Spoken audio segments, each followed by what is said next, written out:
Guys welcome back to another video. आज हम बात करने वाले हैं अपनी ड्यूक के बारे में। मुझे अराउंड 8 मंथ हो चुके हैं अपनी ड्यूक के साथ, तो मैं आपको पूरा एक ऑनरशिप रिव्यू दूंगा, मतलब रियल वाला। एंड उसके साथ ना मैं आपको मतलब इसकी मेंटेन वगैरह कॉस्ट भी बताऊंगा, सर्विस वगैरह। एंड कुछ मैं ऐसी टिप्स भी बताऊंगा जिसमें आप अपनी बाइक को अच्छी तरह मेंटेन कर सकते हैं, मतलब जो अदर्स यूट्यूबर नहीं बताता है। तो मैं वो सब चीज़ें आपको इस वीडियो में बताऊंगा, तो वीडियो के एंड तक देखना। अगर वीडियो में नए आए तो चैनल को सब्सक्राइब कर देना, एंड अगर पुराने तो तभी भी कर देना जिन लोगों ने नहीं किया। मैंने इसके बारे में हर एक चीज़ लिखी है कि मैं कुछ भी मतलब जो मेन पॉइंट है मैं भूल ना जाऊँ, तो मैंने इस पेपर में मतलब अच्छी तरह लिखा हुआ है। रात को मैं यही सब चीज़ें कर रहा था बाइक के लिए, कि जिस तरह से कोई मतलब चीज़ मिस ना हो जाए, जिससे मतलब आपको मैं अच्छी तरह प्रॉपर बता ना पाऊँ। कि होता क्या ना, जब वीडियो बनाता है तो सब चीज़ें भूल जाता है, तो मैंने अभी इसमें सब कुछ लिखा है, मैं बताता हूँ। एंड जैसे हमने इसकी लुक देखी, मैं आपको बताता हूँ 250 सेगमेंट में इस बाइक से मतलब कोई भी इस तरह की लुक आपको नहीं देती जिस तरह की मतलब आपको ये बाइक मतलब लुक देगी। ठीक है, 250 सेगमेंट में कोई भी ऐसी बाइक नहीं अभी तक। ठीक है, 250 सेगमेंट में जितनी भी बाइक्स है आपको इस तरह की लुक्स कोई भी बाइक प्रोवाइड नहीं करती। ठीक है, जिस तरह KTM आपको ड्यूक में ये सब लुक्स दे रहा है, मतलब इसकी लुक इतनी इनहेंस है ना, मतलब कोई भी अगर आप देखोगे इसकी रोड प्रेजेंस इतनी खतरनाक है। आपको घर से रोड पे भी लेके जाते हो बाइक को, ठीक है, ड्राइव खुद करोगे, एंड इतना अच्छा मतलब आपको पब्लिक रिएक्शन मिलेगा इस बाइक को लेके, जो मैंने खुद पर्सनली मतलब फील किया, ये चीज़ है। सेकंड चीज़ बताऊंगा आपको अपनी बाइक के बारे में। जब से मैंने परचेज किया मुझे एक चीज़ लगी है कि बेटर हो सकता था अगर वो सीट कंफर्ट करते। KTM वाले क्या है, जो उसकी सीट है ना इतनी कंफर्ट नहीं है। ये बाइक परचेज की थी ना, तो जम्मू से मतलब हमारे कटरा में 50 किलोमीटर का डिस्टेंस पड़ता है जो उसका शोरूम है। ठीक है, तो वहाँ से मैंने बाइक लाई, तो मुझे खास कुछ लगा नहीं, क्योंकि आपको पता है जिस बंदे की नई नई बाइक होती है उसको ये चीज़ें इतनी फील नहीं होती है। बट जैसे जैसे टाइम मतलब होता रहा इस बाइक के साथ मुझे, तो वैसे मुझे लगता है कि 30 किलोमीटर के बाद ना मतलब सीट मतलब लगती है हार्ड, एंड आपके बम में दर्द हो जाएगा, सच बता रहा हूँ। मतलब हाँ, सीट हार्ड है मतलब इस बाइक की। अगर आप बाइकों से कंपेयर करोगे ना, कोई भी बाइक स्प्लेंडर हो गई, अगर पल्सर की कोई भी बाइक ले लेते हो आप, हर बाइक की ना जो सीट स्टफ है ना वो सारा सॉफ्ट है, बट इसमें पता नहीं हार्ड क्यों दिया। सब न्यू KTM सही है, अगर वैसे इसमें सॉफ्ट हार्ड दे देंगे ना तो ठीक रहेगा, मतलब अगर सॉफ्ट स्टफ होगा बाइक में, इस वजह से ना बाइक को मैं चलाने में ज़्यादा प्रॉब्लम नहीं आएगी अगर आप कहीं लॉन्ग राइड्स करते हैं इस बाइक को लेके।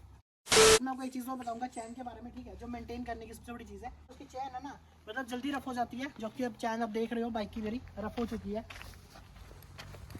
सब चैन को देख रहे हो वो रफ हो चुकी है। अराउंड आपको अपनी 5 किलोमीटर के बाद जो बाइक है ना, मतलब उसको चैन क्लीन एंड चैन ल्यूब करना पड़ता है। ठीक है, जिस वजह से आपकी चैन मतलब सही रहे बाइक की, एंड उस चैन की लाइफ भी ज़्यादा रहती है।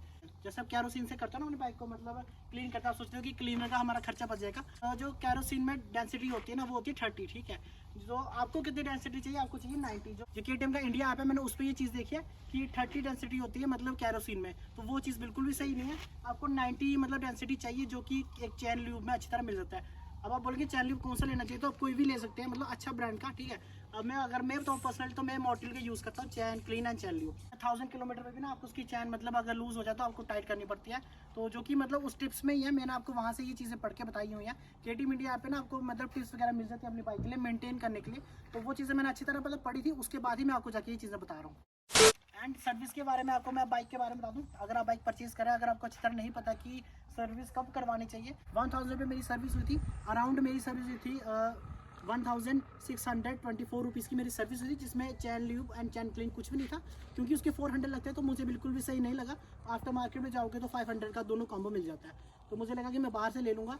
एंड मतलब 1624 मेरे जो बाइक में लगे थे। ठीक है, तो चीज़ और बताऊंगा कि कितने डेज आपके रह गए सर्विस को लेके, मतलब आपकी बाइक को कितने डेज बच चुके हैं इसकी सर्विस, जैसे आपकी सर्विस एक्सपायर ना हो जाए।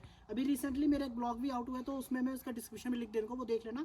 मेरी भी सर्विस एक्सपायर हो गई थी, लेकिन वो सर्विस ने सिस्टम ने उठा ली। मतलब होता क्या, वो सिस्टम पे होता है कि अगर आपकी जो सर्विस है अगर वो एक्सपायर हो गई है, अगर सिस्टम ने उठा लिया कि हाँ उस डेट पे परचेजिंग की, वो डेट देखता है कि सर्विस कब एक्सपायर हुई थी। अगर सिस्टम ने उठा लिया तो वेल एंड गुड, अगर नहीं उठाया तो फिर मतलब वो थर्ड सर्विस में जाता है आपका। अगर फर्स्ट समझ लो आपने नहीं करवाई है तो एक्सपायर हो गए, फिर वो सेकंड में जाएगी, तो जिसकी सेकंड सर्विस एक्सपायर हो गई है उसकी थर्ड में जाएगी। बट मेरे जो केस में क्या हुआ कि मेरे केस में ना जो सेकंड सर्विस थी वो सिस्टम ने उठा ली थी। कब वो एक्सपायर ना हो आप ये चीज़ पहले देख लें, तो मैं आपको एक KTM इंडिया का ऐप शो कराता हूँ, एंड मैं आपको स्क्रीन पे ना मतलब पहले एक फोटो शो होता है, तो मैं उस पर आपको बताता हूँ है ना स्क्रीन पे। तो इसी ऐप को आपको चेक करना है कि आपकी सर्विस अभी एक्सपायर होने में कितने डेज रह गए। जैसे मेरे लिखे हुए 84 डेज लेफ्ट रह चुके हैं, 3 मार्च 2023 में मेरी सर्विस एक्सपायर हो जाएगी। तो ये ऐप मस्ट इंपॉर्टेंट है KTM इंडिया का, यहाँ पर आप देख सकते हैं आपकी सर्विस कब एक्सपायर होगी। ठीक है, तो ये जो ऐप है इसका मैं डिस्क्रिप्शन में लिख दे दूँगा, जाके वहाँ से डाउनलोड कर देना।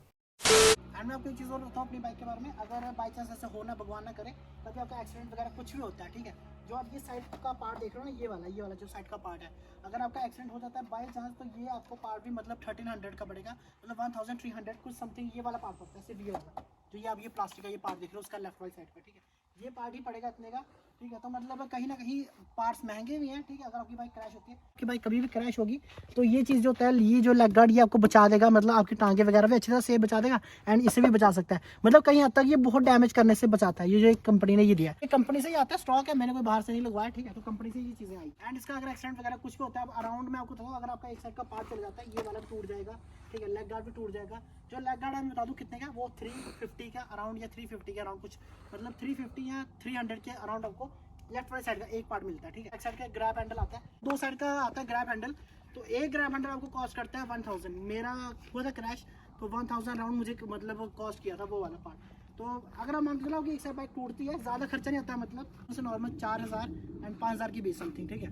मतलब 4000 एंड 5000 के बीच समथिंग आपका खर्चा आ सकता है अगर एक साइड का पार्ट टूटता है। मतलब ज़्यादा भी नहीं, मैंने थोड़ा ही बोला है अभी। मतलब इस पार्ट को आप लेके चलें एंड ये वाला जो रेडिएटर का कवर है, लेग गार्ड बोल दिया एंड बैक साइड का, तो बस यही चीज़ें बता रहा हूँ। बस यही चीज़ें आपको ज़्यादा पड़ती है। तो आपको 3500 के अंडर है मतलब ये चीज़ें, लेकिन उसमें कुछ 28% टैक्स वगैरह, लेबर का भी टैक्स पड़ता है एंड फिर वो सब मिला के, ठीक है, आपको मतलब जो लेबर है, मुझे लेबर पड़ी थी 800 to 900 रुपीज़। गाइस, अगर आप बाइक की ऑन रोड प्राइस के बारे में पूछ रहे हैं तो मैं ऑन रोड प्राइस भी बता देता हूँ। बाइक का ऑन रोड प्राइस अभी कितना है, ठीक है। जब मैंने लिया था मैं तब का बताता हूँ, 271 के समथिंग मुझे पड़ा था, मतलब 2,71,000 रुपीज़ की मुझे ये बाइक पड़ी थी पूरी, ठीक है। डिस्काउंट वगैरह KTM वालों ने अच्छा मतलब मुझे एक डिस्काउंट भी ऑफर कर दिया था इस बाइक पे। बता दूँ कि जब 271 की मुझे ये बाइक पड़ी थी तो उसमें क्या क्या मतलब कंपनी देती है। कंपनी आपको मतलब फ्यूल देती है 1 लीटर के राउंड, ठीक है। तो मुझे लगा कि वो 2 लीटर देगी, लेकिन मैंने बोला कि सर अगर 2 लीटर दे दो, बोलते 2 लीटर हम नहीं देते। जब आप गाड़ी देख रहे हो उसमें 40 लीटर्स का अराउंड टैंक होता है, ठीक है। तो तभी भी आपको पेट्रोल वो कितना देती हैं कि मतलब 5 लीटर। उस बाइक की टैंक कैपेसिटी है वो है आपको 13 राउंड मिलती है, ठीक है। मतलब 13 लीटर का टैंक मिलता है इस बाइक में आपको ड्यूक में। एंड वही चीज़ मैंने कंपनी से पूछी कि मतलब आप फ्यूल कितना देते हो, तो 1 लीटर के अराउंड आपको कंपनी फ्यूल भी देती है, ठीक है। जो चीज़ें शायद कोई बताता भी है, कोई नहीं भी बताता, लेकिन मैं आपको ये चीज़ इसलिए बता रहा हूँ कि जो बंदा मतलब बाइक परचेज करने जा रहा है ना, उसे प्रॉपर पता होगी क्या क्या चीज़ें होती हैं तब। तो मैं तभी बता रहा हूँ आपको 1 लीटर कंपनी मतलब फ्यूल देती है, ठीक है। अगर वो नहीं दे रही तो उनका वो फर्ज बनता है, वो आपको देना पड़ता है, क्योंकि कंपनी 1 लीटर आपको फ्यूल देगी। ये नहीं कि पहले से बाइक में फ्यूल रखा हुआ है, तो वो चीज़ नहीं होती। मेरे सामने उन्होंने फ्यूल डाला था, ठीक है। बाइक में पहले से फ्यूल था एंड 1 लीटर वो आपके सामने भी देती है आपको फ्यूल। बता दो आरसी आपको कब प्रोवाइड कराती है कंपनी। आरसी मेन होती है इस गाड़ी की, ठीक है। उसके बगैर गाड़ी की कोई वैल्यू भी नहीं होती। आपको विदिन 3 डेज के अंदर मतलब आरसी मिल जाती है। एंड इंश्योरेंस के बारे में बता दूं आपको कितना इंश्योरेंस मिल जाता है। मतलब मुझे पड़ा था बाइक को इंश्योरेंस लेके वो पड़ा था 11,000 गाइस इस बाइक का इंश्योरेंस था, ठीक है, जो कंपनी की तरफ से। मतलब कभी ना आपकी जैसे बाइक वगैरह क्रैश हो जाए, ठीक है, कुछ भी पार्ट वगैरह टूटते हैं, जैसे मैंने बताया था अभी वीडियो में, कुछ भी आपको जैसे ये पार्ट टूटता है, वो टूटता है, तो आप उसको क्लेम में ले सकते हैं। लेकिन मैंने इसलिए नहीं लिया क्योंकि मुझे बाइक जल्दी चाहिए थी, ठीक है। तो इसलिए मैंने उसको क्लेम में नहीं लिया। फायदा भी आप उसको मतलब ले सकते हैं क्लेम में। तो क्लेम में आपको कितना करना है मैं आपको बता देता हूँ। जैसे आप समझ लो आपकी बाइक है, अगर ये टूट वगैरह जाती है कुछ भी, ठीक है। अब आप मान लो कि इसमें आपको खर्चा पड़ रहा है 1 लाख के समथिंग आपको खर्चा पड़ रहा है। लेकिन जो आपको पे करना है, अगर हमने क्लेम लिया तो क्लेम से क्या होगा, अगर बाइक पे 1 लाख खर्चा बन रहा है तो उसका 5% पे आपको करना पड़ता है। 95,000 आपको इंश्योरेंस वाले क्लेम करेंगे एंड जो 5,000 है वो आपको खुद से देना पड़ता है। इंजन वारंटी के बारे में बात करो तो कंपनी 2 साल की इंजन वारंटी देती है। इंजन खराब वगैरह कुछ भी होता है, ठीक है, अगर डैमेज हो जाए तो कंपनी आपको मतलब 2 साल की वारंटी देती है इंजन को लेके। एंड अगर मैं बात करूँ कि मैंने इंजन की वारंटी ली है, मैंने 3 साल एक्सटेंड की है, ठीक है।